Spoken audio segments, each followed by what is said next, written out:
Oh, and what do we have here?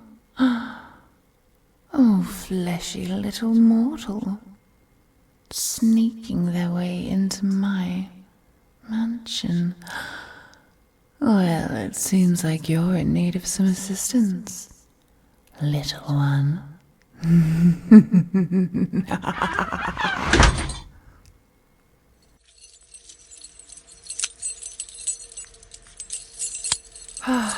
You know, if you move around too much, you'll only end up hurting yourself. Those bonds are for your protection. You were thrashing around in the night as you slept, and I would be more than a little irritated if you ended up destroying my furniture. And it seems that you have gone through quite an ordeal as of late, from what I can gather from the state of your body.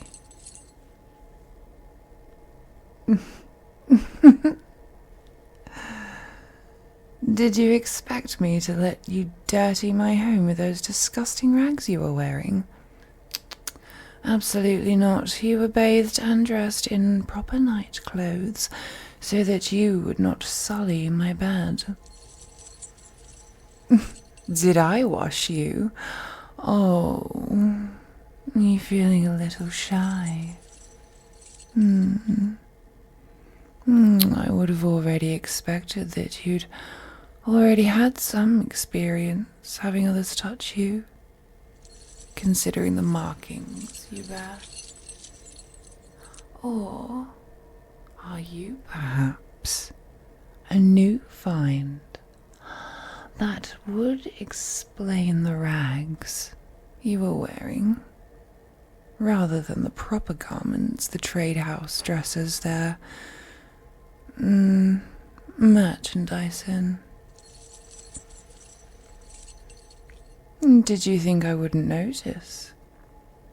It's obvious that you are a runaway from the trading house.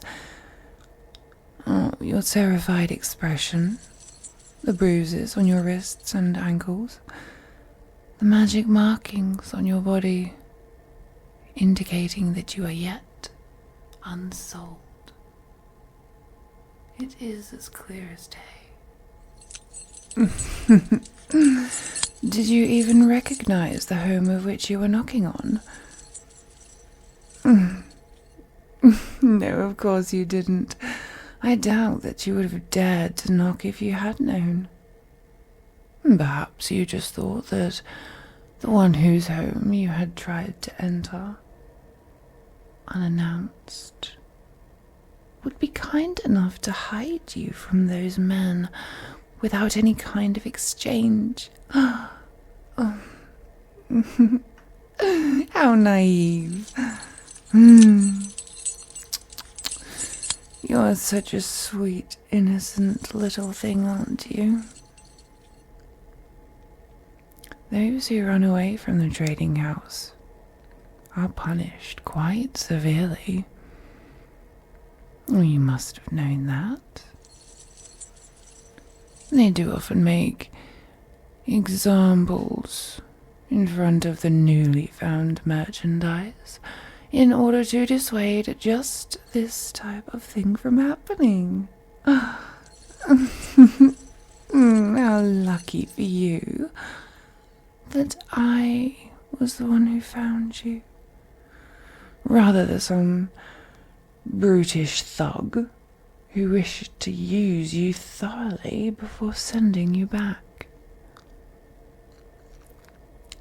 You are quite delicious looking, after all. Why, I suppose there's nothing stopping me from having a taste of you myself.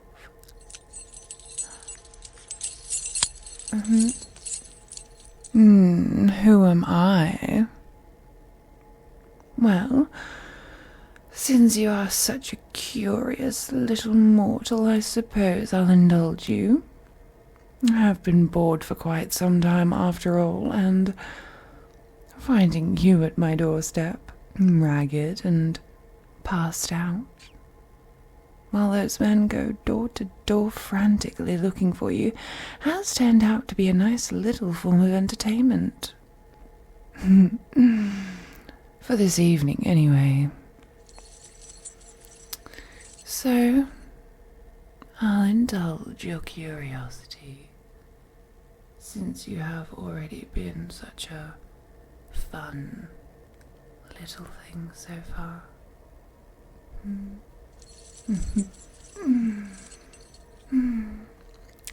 I, my dear, am one of Nocturne's offspring, a vampire, if you will, although that term is so boorishly outdated amongst our kind. Oh my goodness, calm down, little one. Are you really that shocked? I'm surprised that you're not already aware. Considering that you are not already bitten. But I am not one of those new bloods who cannot control my hunger in the proximity of an, admittedly, wonderful smelling human. Ah, no. I am what we refer to as an elder blood. We have quite a bit more taste than just going around biting any old human that we see. Ugh. No. Elder bloods are much more selective with those that we decide to keep. Humans with pure flesh, with high quality essence. Much like yourself. These are just some of the qualities that we look for, and it is why the trading house exists. And much more of why you were most likely chosen. I'm sure that they must be furious to have lost such a high-value asset, such as yourself. And it is clear from your scent that you have vastly superior qualities than other humans.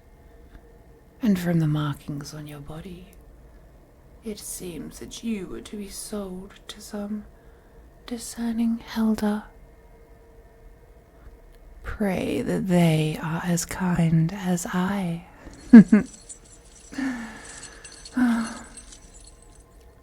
Me?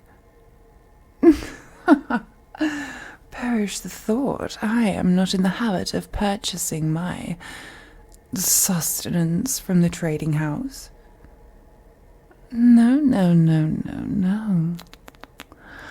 Mine come to me willingly in exchange for something that only I can give them. Protection for their family, money for a sick loved one, a place to stay and be cared for. Although,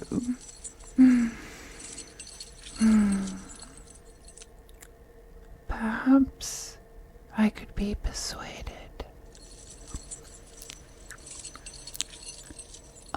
It's true that you smell absolutely wonderful.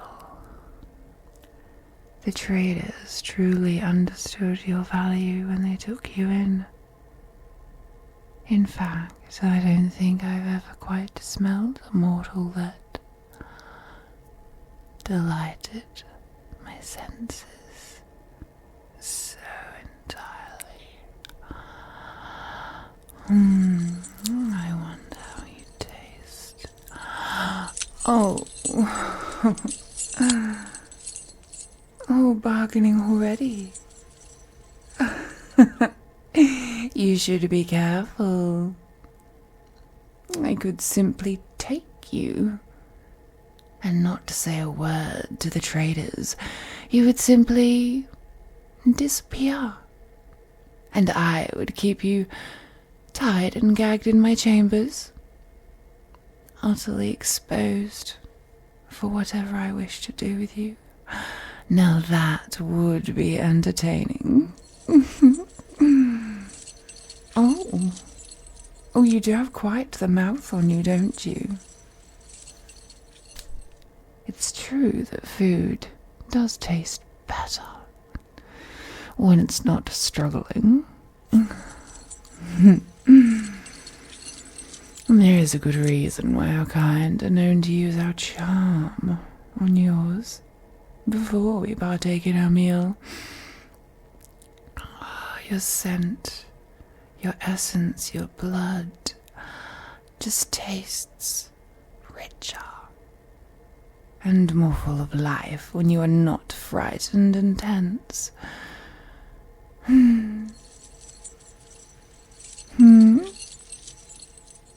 What was that? You wish for me to purchase you? Well, I suppose that could be arranged. I imagine from your appeal that you would be sold for quite the large sum. Not that it is a problem, of course, but I can't just have you running away at the first chance you get. No. If you wish for me to purchase you, to own you, to be your master, then you will have to agree to bond with me. That way, I will be able to sense your presence wherever you may go, and you would never, ever be able to leave me. Think about it, little one. It is better than the alternatives, is it not? I could simply take you now and keep you tied in my chambers, unable to move or call for help, as I partake in your essence whenever I choose.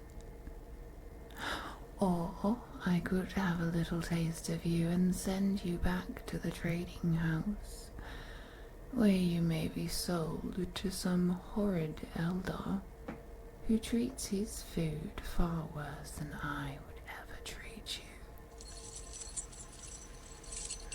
you. You may even be shared at an event with dozens of my kind, sucked dry until that light in your pretty eyes fades and you are nothing but an empty shell.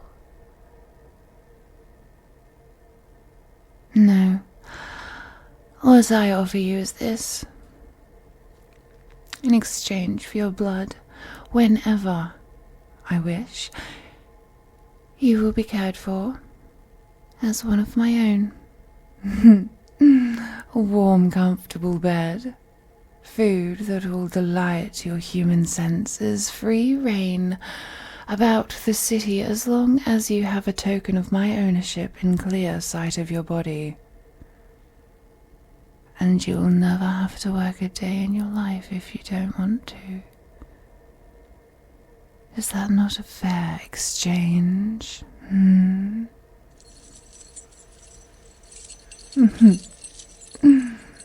I'm glad to hear you think so.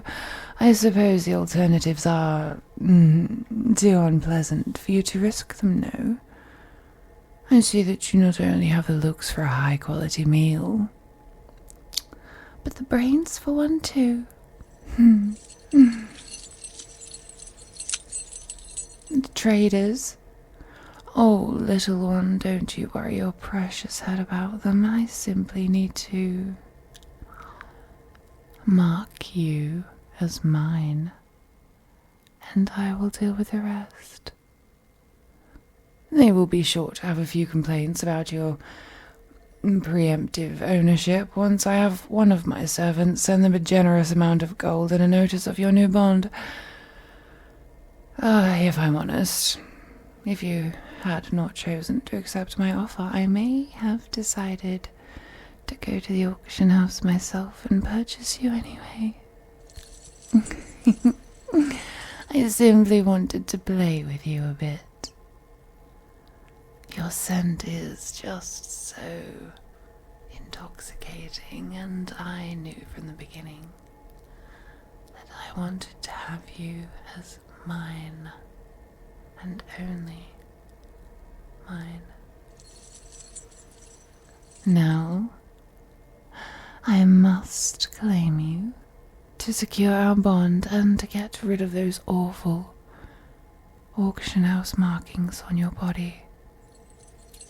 How will I do that? How do you think, silly mortal?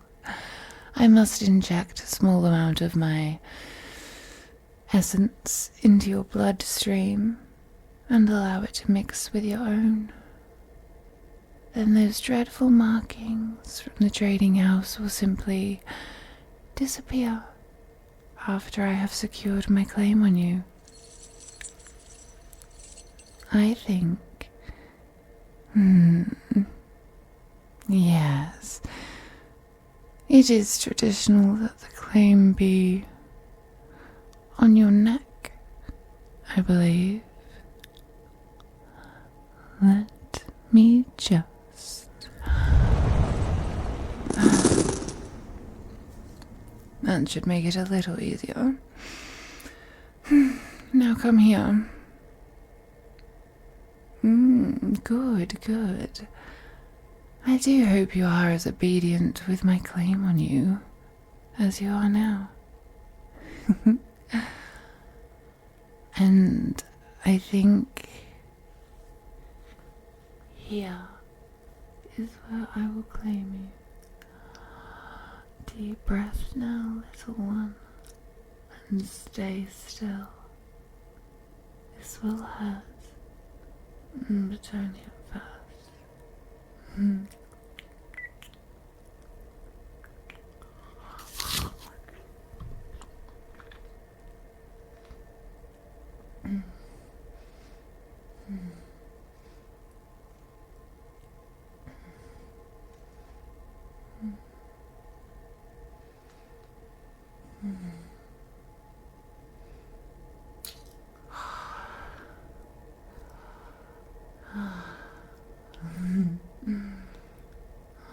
Does it feel good already?